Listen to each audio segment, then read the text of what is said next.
जय यीशु की। मैं हूं प्रियंका डामोर और आप देख रहे हैं रेडियो वर्तासी एशिया की हिंदी सर्विस। कलीसियाई समाचार में आप सभी का स्वागत है। कलीसियाई समाचारों में प्रमुख है, धर्मांतरण विरोधी कानून कैथोलिक संविधान के आधार पर अंतःकरण की स्वतंत्रता की सुरक्षा को बढ़ावा देते हैं। भारतीय पुरोहित को कैनेडियन डायसिस का आर्चबिशप नियुक्त किया गया। भारतीय गायक की असमय मौत से लाखों लोगों का दिल टूट गया। भारतीय डिजाइनर सानिल अगस्टिन ने ग्रेट पिलग्रिम ऑफ होप का सिंबल बनाया। उड़ीसा में भीड़ ने पेंटिकोस्टल चर्च गिराया। पंजाब में धर्मांतरण की रिपोर्ट करने पर कैश इनाम। कोर्ट की लड़ाई में नए मोड़ के बाद बेदखली का सामना कर रहे कैथोलिक परेशान। अब जानते हैं समाचार विस्तार से। धर्मांतरण विरोधी कानून कैथोलिक संविधान के आधार पर अंतःकरण की स्वतंत्रता की सुरक्षा को बढ़ावा देते हैं। जयपुर कैथोलिक वेलफेयर सोसाइटी ने राजस्थान विधि विरुद्ध धर्म परिवर्तन प्रतिषेध अधिनियम 2025 को चुनौती देने के लिए सर्वोच्च न्यायालय का रुख किया है। संस्था का तर्क है कि यह कानून भारतीय संविधान का उल्लंघन करता है। जयपुर स्थित इस कैथोलिक संगठन ने कहा, इस कानून का ढांचा पूरी तरह से लोगों के मन में भय पैदा करने और धर्मांतरण को हतोत्साहित करने के लिए बनाया गया है। सर्वोच्च न्यायालय ने याचिका को स्वीकार करते हुए राजस्थान सरकार को स्पष्टीकरण देने का आदेश दिया। अभियोक्ताओं की ओर से वकील राजीव धवन ने बताया, हमने विधायिकी क्षमता के साथ साथ संवैधानिक सीमाओं पर भी सवाल उठाए हैं और बताया है कि इस मामले की सुनवाई लगभग 1 महीने में अदालत में होगी। भारतीय पुरोहित को कैनेडियन डायसिस का आर्चबिशप नियुक्त किया गया। पॉप लियो ने मिशनरी ओबोस्टल ऑफ मैरी इमैकुलेट के मेंबर रेवरेंड फादर सुसई जेसुई OMI को कनाडा के किवाटिन के पास का नया मेट्रोपॉलिटन आर्चबिशप नियुक्त किया है। इस नियुक्ति की घोषणा 17 नवंबर को की गई।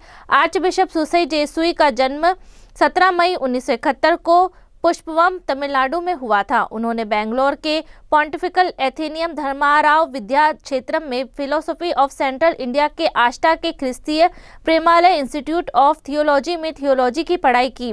बाद में उन्होंने सेंट पॉल यूनिवर्सिटी ओटावा से पास्टर काउंसलिंग में मास्टर डिग्री हासिल की।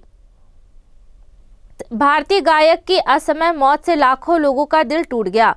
उड़ीसा म्यूजिक इंडस्ट्री अपनी सबसे पसंदीदा आवाज़ों में से एक ह्यूमन सागर के जाने का दुख मना रही है, जिनके असमय जाने से लाखों लोग दुखी है। सागर की मौत 17 नवंबर को 36 साल की उम्र में मल्टी ऑर्गन डिसफंक्शन सिंड्रोम की वजह से एम्स भुवनेश्वर में हुई। कटक भुवनेश्वर के आर्चडायसिस के कैथोलिक पुरोहित और human right activist father Ajay Kumar Singh ने युवा सिंगर के साथ अपनी शुरुआती मुलाकात को याद करते हुए कहा, ह्यूमन सागर से मिलने से पहले मैं उन्हें नहीं जानता था। हमने 2008 की हिंसा के बाद कंधमाल के सांप्रदायिक सद्भाव के लिए टिटलागढ़ में पंकज जल के स्टूडियो में गाना रिकॉर्ड किया था, जिसे सुधीर दास ने ऑर्गेनाइज किया था। उन्होंने बहुत कुछ हासिल किया और बाद में कटक चले गए। सिर्फ 36 साल की उम्र में उनका जाना एक दुखद क्षति है। मैं उन्हें एक सीधी सादी और विनम्र आत्मा के रूप में याद करता हूँ।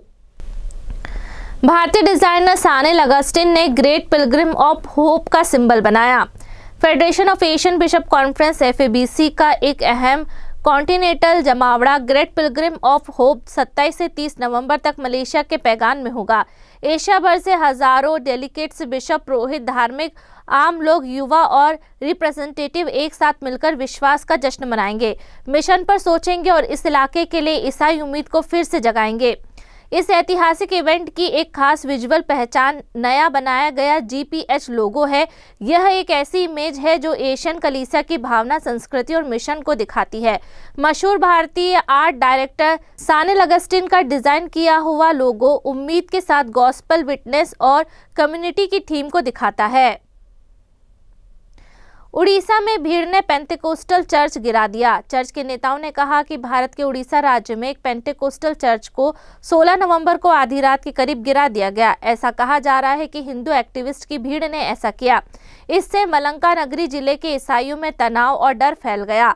मलंका नगरी डिस्ट्रिक्ट क्रिश्चियन मंच फोरम के प्रेसिडेंट विजय पुसुरू ने कहा, हम अपने चर्च को गिराए जाने से पूरी तरह से हैरान हैं, जिससे आसपास के गांव के ईसाइयों में तनाव और डर पैदा हो गया है। पुसुरू ने बताया कि जिले के अधिकारियों और पुलिस ने 17 नवंबर को जगह का मुआयना करने के लिए गीता कुंड गांव का दौरा किया। आगे अशांति रोकने के लिए मलबे की रखवाली के लिए 3 पुलिस वालों को तैनात किया गया है। पुसरू ने कहा कि हमलावरों ने 25 साल पुराने United Christian Indian mission church को गिरा दिया, जिससे छत, दरवाजे, खिड़कियां और दीवारों और अल्टर को नुकसान पहुंचा है और कुर्सियां, टेबल और साउंड सिस्टम खराब हो गए हैं। उन्होंने कहा कि ईसाई नेताओं ने 17 नवंबर को जिले के टॉप पुलिस अधिकारी सुप्रिंटेंडेंट ऑफ पुलिस से मुलाकात की, जिन्होंने उन्हें कार्रवाई का भरोसा दिया। लोकल पुलिस ने शुरुआती जानकारी के साथ शिकायत दर्ज की है। पंजाब में धर्मांतरण की रिपोर्ट करने पर कैश इनाम। पंजाब राज्य में एक राइट विंग ग्रुप ने ईसाई धर्म में गैरकानूनी धर्मांतरण के सबूत के साथ जानकारी देने के लिए 2 लाख रुपए का कैश इनाम देने की घोषणा की है। पंजाब बचाओ आंदोलन के प्रेसिडेंट तेजस्वी मिन्हास ने 14 नवंबर को रिपोर्ट को बताया कि इस कदम का मकसद सामाजिक रूप से पिछड़े हिंदू और सिख दलितों के बीच ईसाई धर्म प्रचारकों के बढ़ते असर का मुकाबला करना है।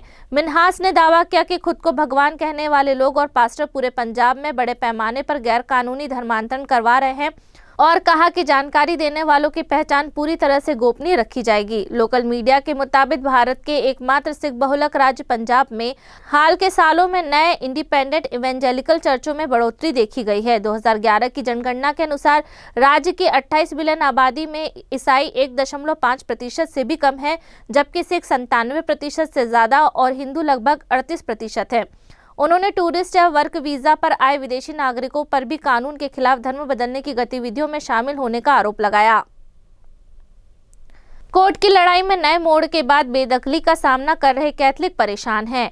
केरल राज्य के एक तटीय गांव में लगभग 600 परिवार, जिसमें ज्यादातर कैथलिक है, परेशान हैं क्योंकि एक मुस्लिम ग्रुप ने हाई कोर्ट के उस आदेश को चुनौती दी है जिसमें गांव वालों को अपनी जमीन पर कानूनी अधिकार पाने में मदद मिल सकती थी। मुनबंग गांव में रहने वाले, जिसमें ज्यादातर लैटिन रीति के कैथलिक और कुछ हिंदू परिवार है, 3 साल से केरल वक्फ बोर्ड की बेदखली की कोशिश का विरोध कर रहे हैं। बोर्ड का दावा है कि गांव की ज्यादातर जमीन वक्फ है, जो इस्लामी शरिया कानून में एक शब्द है जिसका मतलब है किसी व्यक्ति की दौलत या प्रॉपर्टी को हमेशा के लिए दान में देना और जिसे तोहफे में नहीं दिया जा सकता, विरासत में नहीं मिल सकता या किसी को और किसी तरह से अलग नहीं किया जा सकता।